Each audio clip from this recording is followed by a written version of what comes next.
గత కొద్ది రోజులుగా మొత్తం దేశాన్నంతటినీ కూడా భూకంపం భయపెడుతూ వస్తుంది. మన నేపాల్ ఘటన మర్చిపోకముందే ఈరోజు తాజాగా మరొకసారి భూకంపం నమోదైంది. పెద్ద స్థాయిలో నమోదైంది. 7.4గా రెక్టర్ స్కేల్పై నమోదైంది. సో ఎందుకు భూకంపాలు తరచుగా వస్తున్నాయి? అసలు భూకంపం రావడానికి గల కారణాలేంటి? వస్తే ఎలాంటి జాగ్రత్తలు తీసుకోవాలి? దాంతోపాటు ఏ విధంగా గుర్తించాలి? ఇలాంటి అనేక అంశాలతో మనకి వివరించేందుకు జాగ్రఫీ ప్రొఫెసర్ బాలకృష్ణ గారు మనతో పాటు స్టూడియోలో ఉన్నారు. సార్ నమస్తే అండి, welcome to Sakshi studio. Sir ఈరోజు భూకంపం అనగానే ఈరోజు ప్రతి ఒక్కరూ వణికిపోవాల్సిన పరిస్థితి ఏర్పడింది. ఈరోజు 7.4గా నమోదైంది. మననే చూసిన 25వ తారీఖున 7.9గా వచ్చింది. వందల కోట్లాది రూపాయల నష్టం సంభవించింది. అసలు భూకంపం రావడానికి ప్రధాన కారణం ఏంటి? మనిషి ఈ మానవ సృష్టిలో ఎంత అద్భుతమైన సైన్స్ అండ్ టెక్నాలజీతో ముందుకు వెళ్తున్నప్పటికీ కూడా ఎంత స్థాయికి రాకెట్ ద్వారా నువ్వు ప్రపంచంలో విశ్వంలోకి వెళ్ళినా, చంద్రుని దగ్గరికి వెళ్ళినా, ఇంకా వేరే గ్రహాల మీదకి వెళ్ళినప్పటికీ కూడా ప్రకృతి ముందు నువ్వు ఏమాత్రం ఎందుకు పనికిరాని ఒక నథింగ్ అనే విషయం మనకు ఈ విధంగా స్పష్టమవుతుంది. ప్రకృతి కనుక ప్రకోపించేస్తే ఏం జరుగుతుందో మన కళ్ళ ముందు కనబడుతుంది. భూకంపాలకు మనం విషయానికి వచ్చేస్తే భూమి అనేది ఒక అద్భుతమైన సంక్లిష్టంగా ఉన్న ఒక భూగోళం. విశ్వంలో ఎక్కడ లేనంత మానవ మనుగడ ఉన్నది కేవలం భూమి మీదనే. జీవరాశి ఇక్కడే కేవలం భూమి మీదనే ఉంది. అయితే ఈ భూమి లోపల అంతర్భాగానికి మనం చూడగలిగితే భూమి రకరకాల లేయర్స్లో ఉంటుంది. భూమి రకరకాల లేయర్స్, రకరకాల రాళ్ళు, రకరకాల విషయాలతో ఉంటుంది. అయితే ఎప్పుడు తరచుగా ప్రతిరోజు లోపల భూమి లోపల పొరల లోపల సంఘర్షణ జరుగుతుంది. అవి రాళ్ల పొరలు కానీ, మట్టి పొరల లోపల కానీ ఒకదాని మీద ఒకటి ఒత్తిడి ఉంటుంది, సంఘర్షణ ఉంటుంది, సర్దుబాటు. అది ఏ విధంగా మధ్యలో భూమి యొక్క సపోజ్ మనం అనుకుందాం, ఒక రాయి యొక్క ఫలకం ఉందనుకుందాం. ఆ రాయి యొక్క ఫలకం లోపల ఉన్న ప్రెషర్స్ వల్ల ఎక్కడో ఒక చోట చిన్నగా ఫాల్ట్ అంటాము, క్రాక్ లాగా ఏర్పడితే ఈ రెండు భాగాల లోపల ఏదో ఒక భాగం కిందికి పోయింది అనుకుందాం. దాన్ని మనం భూకంపంగా మనం అర్థం చేసుకోవచ్చు. ఓకే. అయితే ప్రపంచవ్యాప్తంగా ప్రతిరోజు కనీసం ఒక యావరేజ్గా 100 భూకంపాలు వస్తుంటాయి. చాలామందికి మనకు తెలియదు. సాధారణంగా 2, 3, 4 వరకు కూడా రిక్టర్ స్కేల్ మీద కనబడుతుంది. అది సైంటిస్టులు ఈ స్కేల్ మాత్రమే మనం కనపడుతుంది. చాలా వరకు చాలా ప్రజలు అది తెలియకుండానే జరిగిపోతుంటుంది. ఎప్పుడైతే 4.5 దాటి 5 వస్తుందో అప్పుడు మనకు తెలుస్తుంటుంది. సపోజ్ ఈ టేబుల్ పైన పెట్టిన గ్లాసులో నీళ్లు కదలడం కానీ, కిటికీల అద్దాలు కొట్టుకోవడం కానీ, మనకు ఈ భూమి కదిలినట్టు కానీ, టేబుల్లో అలమార్లో ఉన్న వస్తువులు జారడం కానీ, కిచెన్లో ఉన్న వస్తువులు జారడం కానీ, ఇలాంటితో మనకు భూకంపాలు వస్తుందని తెలుస్తుంది. అయితే బాలకృష్ణ గారు ఇంకొక విషయం అండి, మీరు అన్నట్టుగా సైన్స్ అండ్ టెక్నాలజీ బాగా డెవలప్ అయింది. పెద్ద పెద్ద తుఫాన్లను మనం ముందుగా కనిపెట్టగలుగుతున్నాం, ఎంతో కొంత ముందుగా హెచ్చరికలు చేయగలుగుతున్నాం. కానీ భూకంపాలకి అలాంటి పరిస్థితి ఉందా? లేదు. ఇప్పటి వరకు ఉన్న ఎంత సైన్స్ అండ్ టెక్నాలజీ డెవలప్ అయినప్పటికీ కూడా భూకంపాల జోని మాత్రం మనం గుర్తించగలిగాం. ప్రపంచవ్యాప్తంగా ఎక్కడైతే భూకంపాలు వస్తాయో, భూకంపాలానికి ఆస్కారాలు ఉన్నాయో అవి మాత్రం మన వాళ్ళు సైంటిస్టులు ఎప్పుడో అవి జోన్లుగా డివైడ్ చేసి మనకు చెప్పారు ఇక్కడ వచ్చే అవకాశం ఉందని. కాకపోతే ఎక్కడ ఎప్పుడు వస్తుంది, ఏ రేంజ్లో వస్తుందని మాత్రం ఎవరూ చెప్పలేరు ఇప్పుడున్న సైన్స్ అండ్ టెక్నాలజీ ప్రకారం. అయితే దాని మీద శాస్త్రవేత్తలు పరిశోధనలు చేస్తూనే ఉన్నారు. మీరు అనే తుఫాన్లు, సునామీల సంగతి వేరు. ఒక తుఫాను ఏర్పడడానికి ఒక 3-4 రోజుల ముందు నుంచే వాతావరణంలో మార్పులు జరుగుతుంటాయి. గాలిలో పీడనం వల్ల కానీ, అధిక పీడనము, అల్పపీడనం వల్ల కానీ, గాలి యొక్క వీచే పద్ధతి ప్రకారం కానీ, అక్కడ ఉన్న వేపర్స్ వల్ల కానీ, క్లౌడ్స్లో ఏర్పడడం వల్ల సైంటిస్టులు ఒక 3 రోజుల ముందు మనం పసిగట్టగలం ఈ యొక్క ప్రవాహం వల్ల ఈ ప్రాంతాల్లో వర్షం పడవచ్చు అని తెలుస్తుంది. భూకంపం అనేది మీకు సింపుల్గా అర్థం కావాలని చెప్పాలంటే ఇట్స్ లైక్ ఎన్ యాక్సిడెంట్. ఎప్పుడు ఎక్కడ జరుగుతుంది అనేది ఎవరైతే మనం పసిగట్టలేము. రోడ్డు మీద పోతుంటాయి, వేల వెహికల్స్ పోతుంటాయి, ఊహించిన సంఘటన, రోడ్డు మీద వేల వెహికల్స్ జరుగుతుంటాయి. మనం గెస్ చేయలేము ఫలానా వాడికి యాక్సిడెంట్ జరుగుతుందని. ఎక్కడో ఏ పొరపాటు ఏ కర్మనో అలాగ అనుకుంటామో సేమ్ ఇది కూడా అంతే. తప్ప మనం చేయగలిగేది భూకంపాన్ని ఆపలేము, భూకంపాన్ని ఎగ్జాక్ట్గా ఫలానా టైంకి వస్తుందని మనం గుర్తించలేము. దానికి సిద్ధంగా ఉండడమే. ఈ భూకంపాలు వచ్చే జోన్లో వాటిని, ఆ ప్రమాదాన్ని అవసరమైతే ఎదుర్కొనే కన్స్ట్రక్షన్స్ కట్టుకోవడం ఇలాంటివి మనం చూసుకోగలం. అయితే బాలకృష్ణ గారు చాలా వ్యాలిడ్ పాయింట్లో మనం ఒకసారి మాట్లాడుకున్నట్లయితే సామాన్యులకి చాలా వరకు తెలియని టెర్మినాలజీ ఒకటి ఉంటుంది. అంటే జోన్స్ పరంగా విభజిస్తారు. ఏ జోన్లు అయితే సేఫ్, ఏ జోన్లు అయితే డేంజర్ అని చెప్తూ ఉంటారు కదా. అసలు భూకంపానికి సంబంధించి జోన్లు అంటే ఏంటి? ఏ జోన్లు సేఫ్, ఏ జోన్లు ప్రమాదకరం? కరెక్ట్. సాధారణంగా భూకంపాల యొక్క వచ్చే అవకాశాలను బట్టి జోన్లుగా డివైడ్ చేశారు. ఎక్కడైతే ఎక్కువ వస్తుంటాయో, ఫర్ ఎగ్జాంపుల్ 2, 3 ఈ జోన్లను మనం ఈ తెలంగాణ కానీ, ఆంధ్రప్రదేశ్లో కొన్ని భాగాలు కానీ 2, 3 జోన్లో ఉన్నాయి. అలాగే కొంత భాగం ఆంధ్రప్రదేశ్లో, కొంత భాగము 4వ జోన్లో ఉంది. 5వ జోన్లో అనేసరికి చాలా ప్రమాదకరమైందన్నమాట. ఫర్ ఎగ్జాంపుల్ మనం ఉత్తరప్రదేశ్లో నుంచి చూస్తే ఇటు అరుణాచల్ ప్రదేశ్ వరకు హిమాలయ పర్వత స్థానుల ప్రాంతంలో ఈశాన్య రాష్ట్రాలు అనుకోని, నేపాల్ అనుకోని, అలాగే జపాన్లో చాలా ప్రాంతాలు, ఇవన్నీ 5th జోన్లో అంటాం. అంటే అక్కడ తరచుగా భూకంపాలు వస్తాయని మనం చెప్పొచ్చు. కాకపోతే ఇది కూడా కొంత ఒక రకంగా ప్రశ్నార్థకంగా మారుతుంది. ఒకప్పుడు ఇటీవల వరకు తెలంగాణ ప్రాంతము, దక్కన్ పీఠభూమి ఈ భూకంపాలకు చాలా సేఫ్ జోన్ అని అనుకునే వాళ్ళము. కానీ అది కూడా మొన్న జరిగిన లాతూర్ భూకంపంతోనే అది కూడా పటాపంచలైంది. అసలు మన శాస్త్రం ప్రకారం, మన ఉన్న ఈ ఎక్స్పీరియన్స్ ప్రకారము లాతూర్లో ఇది కూడా ఏది ఈ దక్కన్ పీఠభూమి ప్రాంతంలోనే వస్తుంది, బార్డర్లో. అక్కడ రాకూడదు అసలు, అక్కడ కూడా వచ్చింది అయినా సరే శాస్త్ర ప్రకారం. కాబట్టి ఈ రోజులో మనం ధైర్యంగా ఫలానా చోట రాదు అని ధైర్యంగా ఉండలేని పరిస్థితికి ఒకటి వచ్చింది. గతంలో ఆస్ట్రేలియాలో అసలు భూకంపాలు రావు అని చెప్పి చాలా మంది బల్లగుద్ది మాట్లాడేవాళ్ళు. అది కూడా ఎగిరిపోయింది. గతంలో ఆస్ట్రేలియాలో కూడా భూకంపాలు వచ్చాయి. కాబట్టి భారతదేశంలో మిగతా ప్రపంచంలో ఉన్న చాలా ప్రాంతాలతో చూస్తే భారతదేశంలో చాలా వరకు ఎక్సెప్ట్ ఈ నార్థన్ బెల్ట్ ఇది తప్ప మిగతాది కొంత సేఫ్ జోన్గా మనం అనుకోవచ్చు.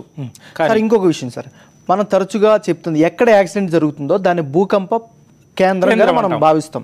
అయితే భూకంప కేంద్రం నుంచి ఎంత దూరం వరకు ఈ భూకంప ప్రభావం ఉంటుంది, నష్టం ఎంతవరకు ఉండే అవకాశం ఉంటుంది? రైట్. సాధారణంగా భూకంపము ఎక్కడైతే స్టార్ట్ అవుతుందో, ఎక్కడైతే బిగిన్ అవుతుందో దాన్ని భూకంపం జోన్ అంటాం మనం.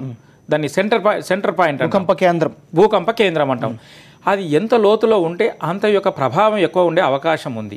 అందుకనే మీరు చూడండి, మొన్న వచ్చిన నేపాల్లో వచ్చింది 11 కిలోమీటర్ల లోతు, 15 కిలోమీటర్ల లోతులో రేంజ్లోనే వచ్చింది. అందుకని కొంతవరకు అక్కడ మన భారతదేశంలో మన తీర ప్రాంతాల్లో ప్రభావం కనపడింది, ఈ బీహారు, ఉత్తరప్రదేశ్లో. ఇప్పుడు వచ్చింది 19 కిలోమీటర్లు అని చెప్పి అంటున్నాం. కాబట్టి ఈ రెండు ఆధారపడి ఉంటుంది. ఒకటేమో భూకంపం యొక్క లోతు, కేంద్రం యొక్క లోతు ఎక్కడ స్టార్ట్ అయిందో దాని యొక్క ఎన్ని కిలోమీటర్ల లోపల పోతుంది, దాని యొక్క తీవ్రత, దాని యొక్క తీవ్రత మీద ఆధారపడి ఉంటుంది.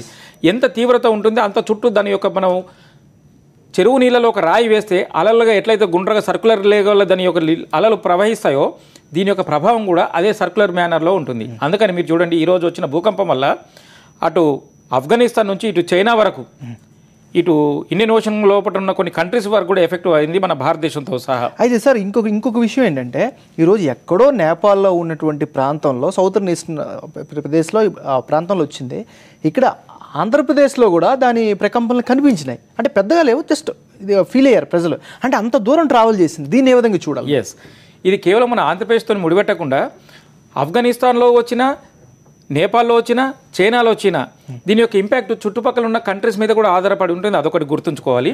మనం మొన్న నేపాల్లో వచ్చినప్పుడు కూడా మీరు గమనించారు లేదో, నేపాల్లో భూకంపం వస్తే కూడా దాని యొక్క ఇంపాక్ట్ విశాఖపట్నంలో కనబడింది, కాకినాడలో కనబడింది, మన తీర ప్రాంతంలో కనబడింది. మనం సింపుల్గా అర్థం చేసుకోవాలంటే, టెక్నికాలకి వెళ్ళకుండా సింపుల్గా అర్థం చేసుకోవడానికి, ఈ భూమి అఖండ భూమి ఉంది, అక్కడి నుంచి ఇక్కడ వరకు ఒకటే. దాని యొక్క ఇంపాక్టు ఈ కేంద్రం మనం ఏమంటాం, ఈ రిఫ్లెక్షన్స్ లాగా, ఆ వైబ్రేషన్స్ లాగా ఇక్కడ మనకు కనబడుతుంది. ఎందుకంటే గమనించండి, తీర ప్రాంతం లోపల ఈ భూమి అనేది చివరి బార్డర్ లాగా ఉంది. భూగర్భం లోపల సముద్రం ఉంటుంది, భూమి లోపల ఉంటుంది.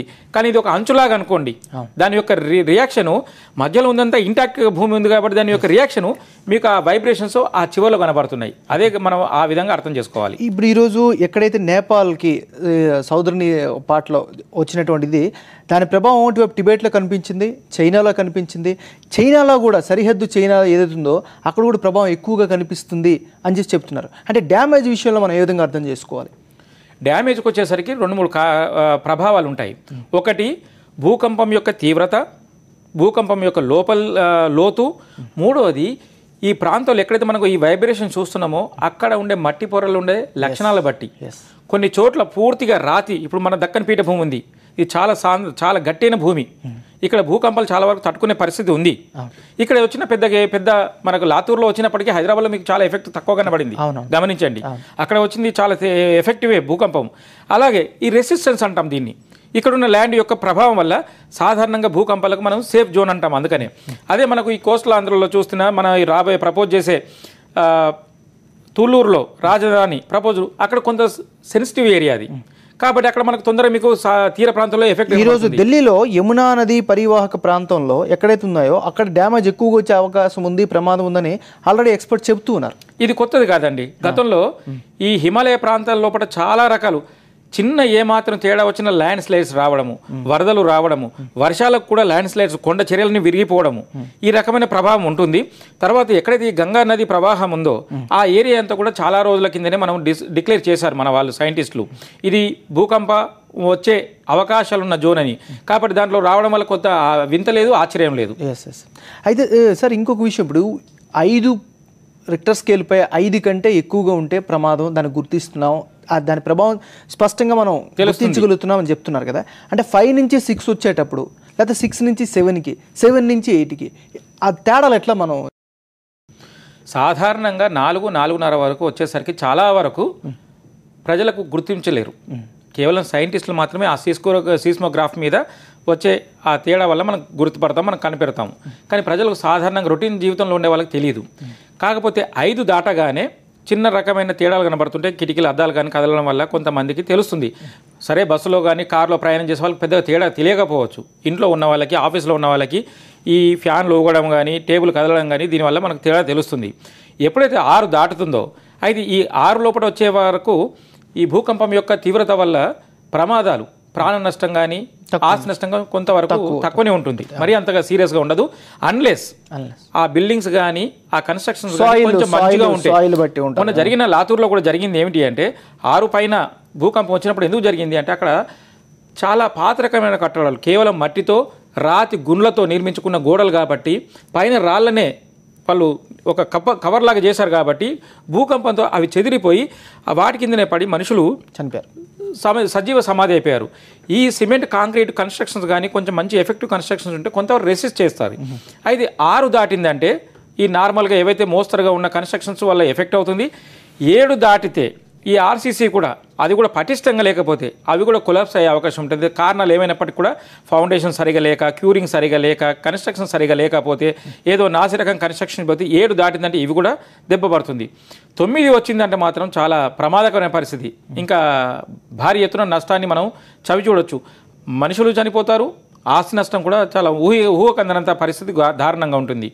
అయితే నగరాలు, గ్రామాల్లో జరిగినప్పుడు ఈ యొక్క ప్రభావం ఎక్కువ ఉంటుంది.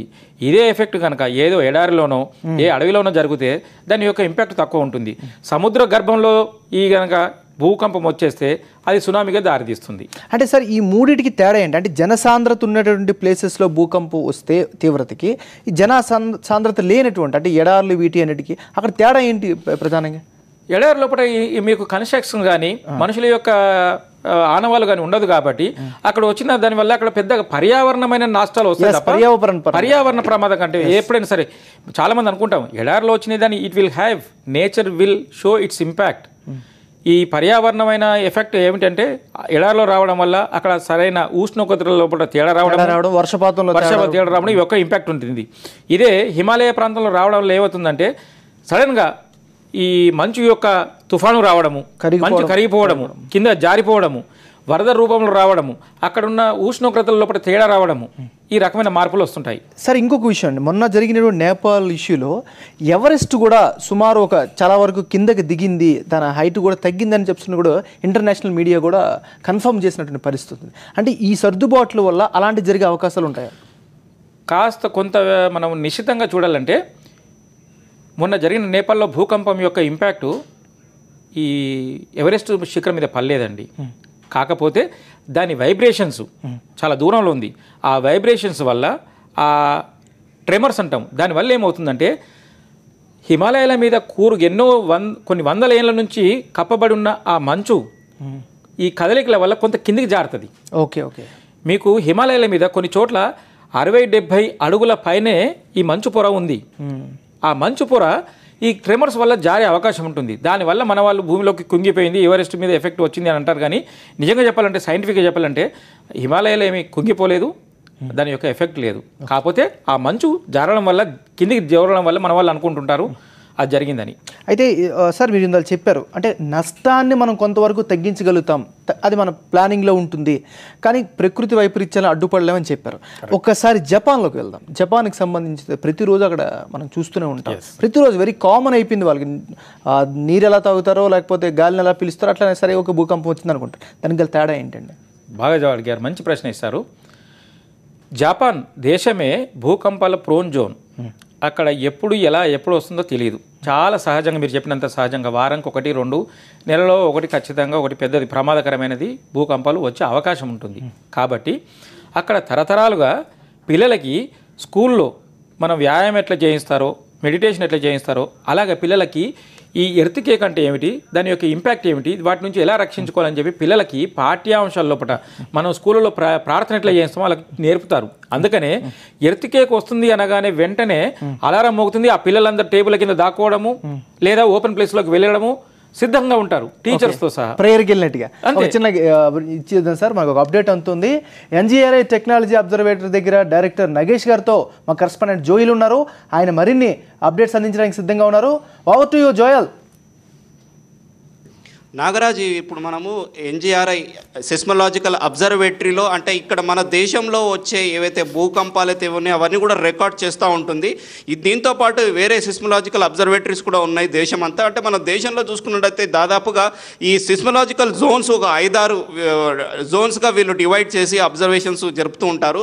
ఈరోజు అంటే ఈ కఠ్మండు ప్రాంతంలో ఎక్కడైతే నేపాల్లో రెండోసారి వచ్చిన భూకంపం దానికి సంబంధించిన వైబ్రేషన్సే కానీ భూకంపమే కానీ ఎలా వచ్చాయి ఏంటి అని అవన్నీ కూడా మనకు చెప్పడానికి ఇక్కడ శ్రీ నాగేష్ గారు ఉన్నారు లేటెస్ట్ రిపోర్ట్స్తోని. చెప్పండి సార్, అసలు అక్కడ లాస్ట్ టైం వచ్చిన భూకంపం నేపాల్లో ఎటు సైడ్ వచ్చింది, ఇప్పుడు వచ్చింది ఎలా వచ్చింది, ఇప్పుడు మన దేశం మీద దీని ప్రభావం ఎంత మేరకు ఉంది? ఇప్పుడు 2 థింగ్స్. మనకి 25 ఏప్రిల్ 2015 నాడు ఏదైతే వచ్చిందో దాని తీవ్రత 7.8, ఇవాళ వచ్చిన తీవ్రత 7.4. ఇవాళ ఇప్పుడు మనం ఇక్కడ చూస్తే అది కాఠ్మండూకి ఈస్ట్లో 85 కిలోమీటర్ల దూరంలో ఈ భూకంపం సంభవించింది. ఏదైతే 12:35 భారతీయ కాలమానం ప్రకారంగా మధ్యాహ్నం. అదే మనం ఏప్రిల్ 25, 2015 చూస్తే అది కూడా అదే సమయంలో, కానీ కాఠ్మండూకి వెస్ట్కి ఒక 85 కిలోమీటర్ల దూరంలో అయింది. ఇప్పుడు అది మనం చూద్దాము. అప్పుడు ఏమిటంటే ఇక్కడ మనం చూసేది ఏంటంటే ఒక్క నిమిషం, ఈ ఎర్త్క్వేక్స్ ఏవైతే సంభవించాయో మనకి దాని గురించి అది ఎక్కడ సంభవించాయో ఇక్కడ మనకి ఏప్రిల్ 25, 2015 నాడు సంభవించింది. ఇవాళ భూకంపం సంభవించింది ఇక్కడ ఈ ఈ ఈ ఈ ఈ ఈ కార్నర్లో. ఇక్కడ ఈ గత 25 ఏప్రిల్ 2015 తర్వాత 4 రోజుల్లో మేము 80 ఆఫ్టర్ షాక్స్ రికార్డ్ చేసాం. ఇప్పుడు మీరు ఇక్కడ ఏమైతే చూస్తున్నారో ఈ బ్లూలో ఎన్జిఆర్ఐ వాళ్ళు ఇన్స్ట్రుమెంట్స్ నడుపుతున్నారనమాట. అక్కడి నుంచి వేరే ఇన్స్ట్రుమెంట్స్ మావి ఎక్కడైతే నార్త్ ఈస్ట్లో అయినా సరే, ఆంధ్రప్రదేశ్లో అయినా సరే, తెలంగాణలో అయితే ఏవైతే ఆపరేట్ అవుతున్నాయో ఆ డేటా అంతా మాకు హైదరాబాద్ సెంట్రల్ అబ్జర్వేటరీకి వస్తుంది. నేను ఇంకో ఉదాహరణ చూపిస్తాను మీకు. ఇప్పుడు ఏదైతే హైదరాబాద్ అబ్జర్వేటరీ రికార్డ్ చేసిందో ఇవాల్టి ఎర్త్క్వేక్ 7.4గా ఆ సైస్మోగ్రామ్ మీకు నేను చూపిస్తున్నాను. ఇది మేము దీని నుంచి అధ్యయనం చేసి మ్యాగ్నిట్యూడ్ కడతాం అనమాట. ఇప్పుడు మనం అందరం మ్యాగ్నిట్యూడ్ తీవ్రత అని అడుగుతారు చూసారా, ఇది భూకంప కేంద్రీకృతం ఎక్కడైందో అక్కడే దాని మ్యాగ్నిట్యూడ్. ఎక్కడైనా స్టేషను మనకి ఎర్త్ పైన గ్లోబలీ ఎంత మనం రికార్డ్ చేసినా కూడా ఏవైతే ఇన్స్ట్రుమెంట్స్ రికార్డ్ చేస్తే సర్వసాధారణంగా ఇదే మ్యాగ్నిట్యూడ్ ఇస్తారు. ఇప్పుడు మీరు రెండో ప్రశ్న అడిగారు నన్ను. ఏమడిగారు నన్ను? రెండో ప్రశ్న, భారతదేశం పైన దీనివల్ల ఏమి ప్రభావం ఉంటుంది? ప్రభావం అంటే భూ ప్రకంపనలు వచ్చాయి, మనుషులు ఈ భూకంపాన్ని ఫీల్ అయ్యారు, ఉత్తరాది ప్రాంతాల్లో అధికంగా ఫీల్ అయ్యారు. ఇది నార్త్ ఈస్ట్ ఆసాం వరకు ఫీల్ అయిన భూకంపం. ఆంధ్రప్రదేశ్లో కొన్ని చోట్ల అది రిపోర్ట్స్, మీడియా రిపోర్ట్స్ ద్వారా ఏంటంటే విశాఖపట్నం, ఉభయ గోదావరి జిల్లాల్లో ఈ భూకంపం ఫీల్ అయ్యారంటున్నారు. చెన్నైలో కూడా ఈ భూకంపాన్ని ఫీల్ అయ్యారని మాకు వార్తలు వచ్చాయి. ఎందుకంటే వాళ్ళు మమ్మల్ని ఫోన్ చేసి అడిగారు, సార్ ఏమైనా భూకంపం మా దగ్గర కేంద్రీకృతమైందని. సో ఇది ఎందుకు అవుతుందంటే, ఈ భూ ప్రకంపనలు ఎందుకు వస్తాయంటే భూకంపం సంభవించిన తర్వాత ఈ మోతాదులో ఏదైతే ఎనర్జీ ఉందో ఆ ఎనర్జీ లోపల నుంచి వెలుపల నుంచి భూమి వెలుపల నుంచి ఎప్పుడైతే ఈ తరంగాలు పయనమవుతాయో వాటిలో సర్వసాధారణంగా ఎక్కువ ఎనర్జీ ఉండటం వల్ల ఇది భూ ప్రకంపనలుగా మనుషులు ఫీల్ అవుతారనమాట. అది ఏదైతే ఆ కేంద్రం ఉందో ఈ భూకంపం కేంద్రం నుంచి మనం దూరం వెళ్తూ పోతామో అప్పుడు మనకి ఫీలింగ్ అనేది ఎర్త్క్వేక్ ఫెల్ట్ రిపోర్ట్స్ తగ్గిపోతూ ఉంటాయి. ఇవాళ హైదరాబాద్లో ఉన్నాం, మన ఫెల్ట్ రిపోర్ట్స్ మనం ఏమి ఎందుకు కాలేదు? మనం రాళ్ళపైన ఉన్నాం. ఇలాంటి సర్వసాధారణంగా ఇలాంటి ప్రాంతాల్లో ఏదైతే మనకి తరంగాలు ఉంటాయో వెలుపల నుంచి అవి వెళ్ళిపోతాయి అన్నమాట. This is very very important. అది చాలా ఇంపార్టెంట్, మనం నోట్ చేసుకోవాల్సిన పని. అంటే ఇప్పుడు ఈ 3 వీక్స్ గ్యాప్లో రెండోది వచ్చింది కదా సార్ నేపాల్లో, అంటే దీని తర్వాత కూడా ఏమైనా వచ్చాయా లేకపోతే వస్తాయా, ఎలా ఉంటుంది సార్ పరిస్థితి? ఇవాళ వచ్చిన ఈ భూకంపం నేను ఏదైతే చెప్పానో ఈస్ట్ ఆఫ్ నేపాల్, ఎప్పుడు ఇంత పెద్ద భూకంపాలు సంభవించిన తర్వాత ఏదైతే మన 7.8 అది 200 కిలోమీటర్లు లెంత్లో, 100 కిలోమీటర్స్ విడ్త్లో, 15 కిలోమీటర్స్ డెప్త్లో, అంత భూగోళంలో ఈ భూకంపాలు సంభవించాయి. ఆ పెద్ద భూకంపం సంభవించాయి. దాని తర్వాత చిన్న చిన్న భూకంపాలు ఇలాంటి ఆఫ్టర్ షాక్స్ అనేవి కొన్ని నెలల వరకు వస్తాయి. ఇదేదో 5-6 మ్యాగ్నిట్యూడ్ ఎర్త్క్వేక్స్ అయితే కొన్ని మనం ఒక 30-40 రికార్డ్ చేసాం. 5 కన్నా తక్కువ ఒక 80 ఎర్త్క్వేక్స్ రికార్డ్ చేసాం. భూకంపం సంభవించిన తర్వాత ఏప్రిల్ 25 తర్వాత, ఇప్పుడు ఈ భూకంపం సంభవించిన తర్వాత కూడా మనం 4 ఆఫ్టర్ షాక్స్ రికార్డ్ చేసాం 1 గంట సేపటి వ్యవధిలో. కానీ వాటి మోతాదు అంటే వాటి మ్యాగ్నిట్యూడ్ తగ్గుతూ పోయింది. దాని ఆఫ్టర్ షాక్ వాజ్ 6.3. కానీ ఇవన్నీ ఈ భూకంపాలు ఎక్కడ సంభవిస్తున్నాయంటే ఆ ఏప్రిల్ 25, 2015 ఫాల్ట్ లోపలే ఇవన్నీ వీటిని ఆఫ్టర్ షాక్స్ అంటారు. నాగరాజ్, ఇప్పుడు ఆఫ్టర్ షాక్స్ అనేటివి కొనసాగుతూనే ఉంటాయని చెప్తున్నారు ఒక పెద్ద ఎర్త్క్వేక్ వచ్చిన తర్వాత. సో ఈ నోట్తో మనము ముగించాలి. ఏంటంటే ఇంకా రాబోయే రోజులు కూడా అంటే నేచర్లో ఏం జరుగుతుందో మనం ఇది ముందుగా ప్రిడిక్ట్ చేయని ఎర్త్క్వేక్ కాబట్టి మళ్ళీ కూడా వస్తుందా రాదా అనేది చెప్పలేని పరిస్థితి. కానీ ఆఫ్టర్ షాక్స్ అయితే కొనసాగుతాయని చెప్తున్నారు Nagaraj. Okay, thank you Joel, updates అందించినందుకు, అనాలిసిస్. సార్ మరలా మీ దగ్గరికి వస్తున్నాను. ఇప్పుడు వరకు చూసాము అక్కడ ఉన్నటువంటి ఆఫ్టర్ షాట్స్ అనేవి ఇప్పటికిప్పుడు లేటెస్ట్గా కూడా రికార్డ్ చేయడం జరిగింది. గతంలో మన డిస్కషన్లో కూడా దాని గురించి మాట్లాడుకున్నాం. అయితే సార్ ఇప్పుడు మీరు చాలా వ్యాలిడ్ పాయింట్ చెప్పారు. భవిష్యత్తు ఎలాంటి నిర్మాణాలు జరగాలి, ముఖ్యంగా రాజధాని ప్రపోజల్ ఉంది, అదేవిధంగా మనం కూడా కట్టుకోవాలనుకుంటున్నాం, ఏదైనా పెద్ద బిల్డింగ్స్ ఉండేటప్పుడు ఎలాంటి ప్లానింగ్స్ అవసరం? ప్రతి ఒక్కరు ఈ నిర్మాణాలు చేపట్టే ముందు ఒకటి గుర్తుపెట్టుకోవాల్సింది, ఇప్పటి వరకు ముఖ్యంగా ఈ తెలంగాణ ప్రాంతంలో కానీ దక్షిణ భారతదేశంలో కానీ మనకు ఈ భూకంపాలు రావు అనే ధైర్యంతో కొంత ఇగ్నోరెంట్గానే ఉన్నారు కన్స్ట్రక్షన్స్ గురించి. ఏదో మామూలుగా కట్టేస్తే సరిపోతుందిలే అని.